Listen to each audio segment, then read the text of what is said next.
Hi, and welcome back to Reflect Forward. I'm your host, Carrie Siggins, and I'm so glad you are here today. Today is an advice from a CEO episode, and we're going to talk about the most common employee complaints and what you, as a manager or leader, can do to address them. So, we all know that we don't have perfect workplaces and that our employees can feel overworked and stressed out and treated unfairly. And those complaints are legitimate. Even in great workplaces like Stone Age, we work so hard to curate our culture and to create a culture of caring and listening and feedback. It's not easy, right? Everybody is incredibly busy and we're moving fast, and every leader is in a different place on their leadership journey. Some are really great at having tough conversations, some are good at lining out workloads so people understand their expectations. Some people are good at helping their team work through issues, and others aren't good at those things. And so a workplace can be really mixed. A lot of times it has to do with the specific manager, but sometimes it's company culture. And so I thought I would talk about these because there are things that we can do as leaders to fix it. Because we as leaders need to fix these issues, address these issues, knowing that we're not going to always get it right and knowing that we can't fix all of the issues in our workplace at once. It takes time to turn a toxic culture into a good culture. It takes time to turn a good culture into a great culture. And it always takes constant work to keep a culture great. And the reason I wanted to talk about this today is just to give you the top few most common employee complaints so you have them front and center so that you can start to dig into them. And I know it might feel a little overwhelming to start to address these things. I know that when our culture is ebbing and flowing right now, we're in a little bit of an ebb. We had a monster of a month, had a record setting month, and our teams are burnt out. They are tired. They have been doing more with less. And I know that that impacts morale. And so it constantly ebbs and flows. And so it's not like once you fix one of these issues that it's done and it's going to be perfect forever. It takes constant vigilance, constant paying attention to your culture to make sure that you're addressing issues when they come up because they always will come up, especially if you're a growing company. All right. So, what are the top most common complaints? First and foremost, communication. If you are not communicating well, your employees are in the dark. And when they're in the dark, they're telling themselves stories about what's going on. When you're in the dark, you get frustrated, you feel demoralized. Everybody wants to understand the why. They want to understand the why behind important decisions, changes that are coming down, updates within the company. And when they're not getting that information, they make up their own stories or they feel that maybe leadership doesn't trust them to know what's going on. Maybe they feel like there's broken processes that cause a lack of communication. Maybe there's a teammate that isn't doing a good job communicating and it's creating all kinds of issues. There's communication issues all throughout the organization. And in fact, communication issues are probably the number one reason why the world is in the state that it is because humans can unfortunately be such poor communicators. So to address this, this is what I suggest. One, do regular check-ins with your employees. I have weekly tag ups with each one of my direct reports, and we talk about the things that are going on, updates that they need to know about. They can ask me questions. I can relay information. We can brainstorm things. Regular check-ins matter. It's the easiest way to be able to communicate with your employees.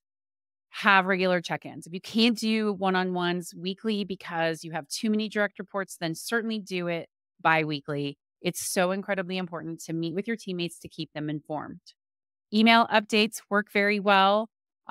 Picking up the phone and calling people, pulling a team together when you need to communicate, making sure that you have all of the things that you need to communicate to your team written down so you don't miss one during your weekly team meetings or monthly team meetings, however you have them.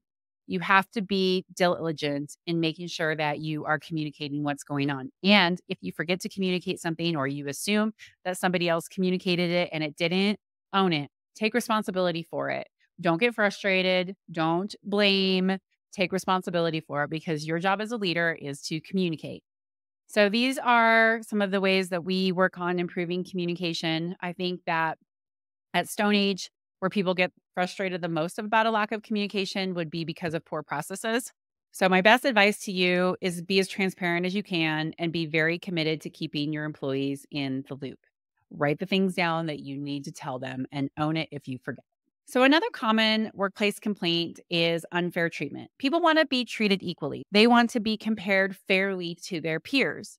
And fairness is a tough one because I think everybody's definition of fair is different. So, it's really hard for managers and leaders to say, well, this is what's fair for everybody because it might not feel that way to another employee.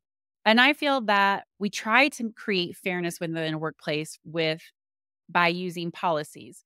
And by all means, you need to have policies and you need to have procedures to create a framework. But I think where leaders go wrong is that they don't take into consideration the individual situation or the situation that's happening with the team and then make the best judgment. What we do at Stone Age is we try to create a framework for decision making so that managers have some guidance to be able to make decisions. They have some policies that are in place, but they also have the latitude to consider what is going on with that individual situation and be able to make what a fair decision based on the rest of the team, but also for that person. We did this in COVID. I've shared this story before where we had, yes, definitely a framework with some policies of this is how we're going to do things, but we considered every single person's situation when making a determination of how to handle a potential COVID exposure or positive test. And I think our employees really appreciated that. I think everybody wants to make sure that they're heard. So be very transparent in that framework. Be very transparent in how you're going to use policies to make decisions. Be consistent in how you apply the decision making process to your employees. And this will make people feel like they are getting a fair shot, that their team is being treated fairly. When it comes to pay and promotions and work assignments, I think this is incredibly important. In Colorado, we have a transparency in pay law, and I personally love it. I know lots of people don't, lots of leaders don't, but I think it makes things so much better. That transparency, it creates accountability. It creates trust that everybody understands what the compensation looks like, and it forces companies to be fair. Same thing with promotions, about how we go about looking at internal candidates for promotions. We have a very fair process that everybody follows. Everybody has to submit a resume and a cover letter. Everybody goes through an interview process. We want people to feel like they get a fair shot at that promotion, even if they are up against a couple of their own peers. So, this is really an important aspect. There are things that you can do as a leader to make sure that you are creating as fair of a workplace as possible. And when you have to do something differently, when you have to handle a situation differently, talk about it. Don't hide it. Be honest about why you handled a certain situation differently than you handled it a previous time. And that will at least create trust, even if someone's upset that their situation was treated differently. Another common complaint, actually, I'm going to put two together, and that is excess workload and a lack of resources. When people feel like they have too much work on their plate, when people do have too much work on their plate, they get burnt out. They feel dissatisfaction in their jobs. When you can never do enough, when there's always too much work to be done in a day, that is really tough. That goes hand in hand with not enough resources. When you don't have enough headcount to do your job, when you don't have the tools that you need to do your job, that adds frustration too. I think those two complaints are really common and they kind of go together. And it's something that managers need to address, but it's a really tough one to address. With the pressure of hitting numbers, with the pressure of cutting costs, with the pressure of making sure that you can stay agile in these volatile times, it's real. It is at Stone Age. We just had a monster of a month. We had our a record-setting month, and I'm worried about a recession. And so I'm managing things so tightly so that if for some reason the economy does contract, which I'm expecting it to, I don't know how deep it will be or how long it will last, but I'm planning on it happening this year. Man, I have to manage resources and headcount so carefully. So I totally get why my employees are feeling that way. I feel that way too. So it is a really tough one to address, but here are my suggestions. One, talk about it. That's the most important thing you can do. Talk about workloads, talk about lack of resources, and handle it transparently. Here's what we can do, here's what we can't do, and why. At least people understand, even if it doesn't fix the situation, even if they don't like what they hear, at least you're being transparent. Then work on workloads, right? What can you take off their plates? What can you deprioritize? How do you make sure that the workload is manageable? Do that. And then hold yourself accountable to not putting more workload on your employees. Having your employees burn out is the worst possible thing. And having too much work on their plates doesn't actually make them produce more. We have a certain capacity that we can reach every day. And when we are stressed out, all it does is cause us to shut down. So deprioritize things, help them go through their list of things to do and say, this doesn't have to happen. This doesn't have to happen. This doesn't, these two things, these are the most important. Let's focus on that. When it comes to resources, same thing. How can you pull from other teams to be able to come in and help with a certain situation? How can you improve a process that would maybe ease the need for resources? How can you identify those resources that are needed and try to get them what they need? And sometimes the hard truth is that you have to stop doing certain things to be able to address this. We talk about this as a leadership team at Stone Age all the time. What do we need to stop doing? And it is so hard to make those decisions, especially when you see how they're going to bring so much value to your customers and really change the company, or drive home a strategic initiative. But we cannot keep putting so much work on our teams that they can't get it done. And this is something that I grapple with all the time. How do we say, no, we're not doing this, even though it's an important initiative? We're not doing it because we don't have the bandwidth to do it. We can't hire the people we need to go do this project. So we're going to have to back burner it. That's a really tough one. Another common complaint is lack of recognition. When people do not feel like their managers or leaders see that they're doing a good job, they wonder, why am I here doing this? And I don't think there are many people who feel like they get enough recognition. It is something that is so easy to do. You just have to remember to do it, and you have to be sincere when you're doing it. But giving recognition, it's the easiest thing you can do to improve morale. Telling somebody that they did a great job, saying thank you, I really appreciate for that work, celebrating achievements and milestones and contributions. You can do this verbally, you can do this through awards, you can do this through incentives, you can do this through promotions. There's so many ways that you can show your employees that you value them, that you recognize them, and that you appreciate their contributions, and it will improve morale. So, easy one to do. Easiest one on this list that I'm giving you to do is to just give more recognition. So, the next major complaint is poor management. Poor management is why most people leave companies. You can have a great manager in a company culture that's horrible and have a team that's thriving because of a great manager. But when you have a bad manager, it is demoralizing and very frustrating. So, how companies need to address this is management development. And it's not an easy thing. It takes time. It takes time to develop delegation skills and conflict resolution skills, communication skills, feedback giving skills, feedback taking skills. But it's the most important thing you can do. Last year at Stone Age, we put in a training program for our joint management team, which is all of our mid level managers. And it was so well received and they were thriving. And it fell off in 2023 because we didn't have it scheduled appropriately, and there wasn't a single person who was in charge of it. And when nobody's responsible for it, it doesn't get done. And several of our JMT members came to me and said, "Hey, we really missed this. We need training. We need to meet together. We need to find ways to have more interaction with the executive management team. How can we do this?" And so I was so appreciative of that feedback and their self leadership and coming forward. And it made me kick myself going like, "Oh gosh, I n- I needed to make sure that that was still happening."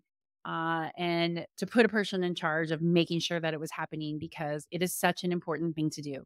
Developing your managers, developing your management skills. It's such a critical thing to be able to create a culture where people want to come to work and do their very best. The job of a leader, the job of a great manager is to inspire people to do their very best work. Poor management is the fastest way to demoralize a team. And if you have poor managers and they can't make improvements, then you have to let them go because otherwise you will have employees who leave the company who are frustrated. You will see a hit on morale. You have to address it. And finally, the last complaint that I want to talk about is workplace culture and job insecurity. When people are in constant fear, they are not going to do their best. When they feel like they just have to fall in line and keep their mouth shut because they don't want to lose their jobs, that is not a good culture. And I promise you, your employees are talking about it to each other. If you have a culture of fear and that is just continuing to perpetuate itself. So, to address these issues, you've got to work on having a positive culture. You need to create psychological safety. You have to promote open communication, collaboration, and teamwork. And the only way to do that is to do it as a leader. And like I said, it's not easy to do, especially if you do have a toxic workplace. But even if you do have a toxic workplace in your company, you as a manager can still address these things. You can help set clear expectations for your team. You can give feedback, you can give praise and recognition. You can let them know that they are valued and that they have career paths. And that is how you can help people in your team feel like their job isn't at risk. But this is a big one. This is why people don't speak up, right? I'm going to get fired. If I put my neck out there, I'm going to get fired. If I take this risk, I'm going to get fired. If I make a mistake, I'm going to get fired. There's no way that you have a good culture if you have employees who feel this way. Now, sometimes those are the stories they tell themselves. Even if you have a good workplace culture like Stone Age, I know for sure my employees still feel like this, right? Because it's human nature. It's so easy to let yourself off the hook by saying, if I say this, I'm going to get fired or I'm going to get reprimanded and not do it.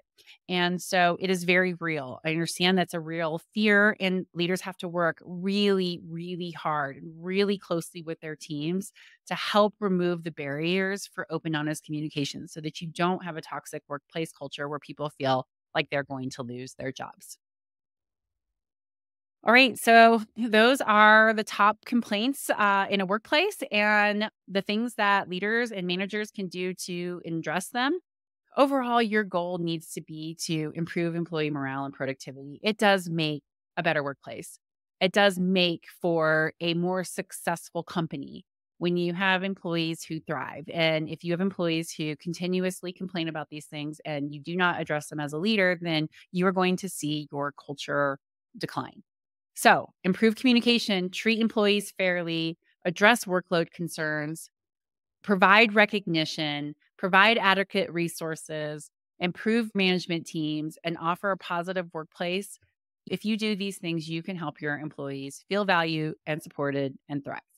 It's not easy. I get it. It can feel overwhelming. Just looking at this list, going, "Ooh, I might have to address that here at Stone Age." Yeah, I get it. It can be really tough. Okay, on to my question of the week. So, this came from a friend of mine, and she said, my boss is incredibly insecure and is so worried about looking bad that she doesn't trust her team. I don't feel like she trusts me. What can I do to earn her trust? I will tell you that dealing with an insecure boss can be so incredibly challenging. I had this earlier in my career and I felt completely roadblocked by him. And I didn't understand at the time that he was very insecure, but I recognize that now that I have more experience as a leader.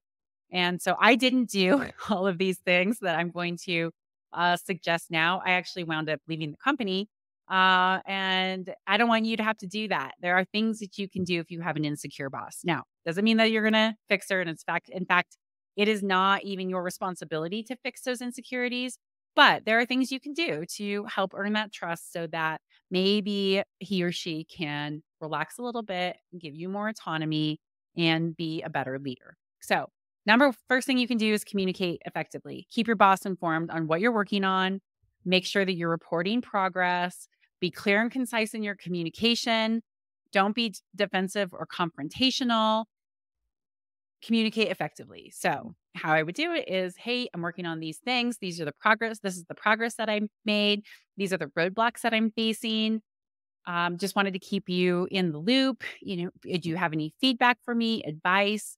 That would be how I would handle communicating effectively. Many times you want to pull back just because when you have an insecure boss who might be micromanaging or get defensive or be authoritative, you pull back, but you don't want to do that. You want to do the opposite. Lean into communicating effectively. Number 2, be dependable, right? There's a reason why a boss is afraid, and it's usually because they're worried about the looking bad, right? They're are perfectionists, which comes from a lot of insecurity. And so if they feel like they can't depend on you, they are not going to trust you.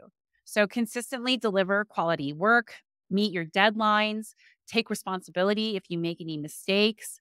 Show that you are a dependable person. Your boss will trust you more if they see that you are accountable to your actions and you show up with responsibility and dependability.